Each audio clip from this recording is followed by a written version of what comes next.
can see the carnage. That bearing was sitting in there crooked.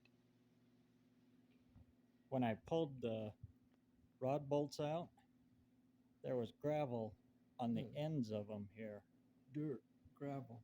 Here you can see a little bit of it. Yeah, still on it. So it didn't make torque. And it was dirty, dirty, dirty. Here you can see. Gosh, you can feel the taper. Uh-huh. How it walked that bearing down. Yeah. You can feel the scarring. That whole bearing was sitting in there crooked. That one real bad. That one, yeah.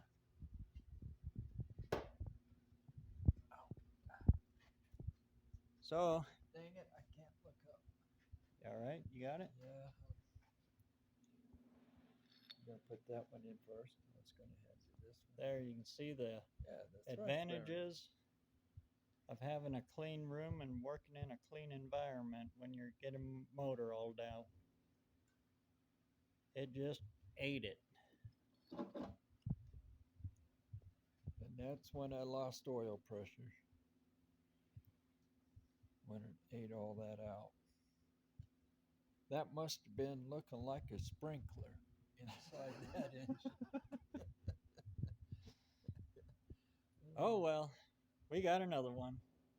It went from 50 to 45 pounds pressure down to 5. And it was all shooting right out of shooting out right of out of there. areas like that. Yeah. Oh well. If anybody's interested in a good core motor, look us up. It's a good builder.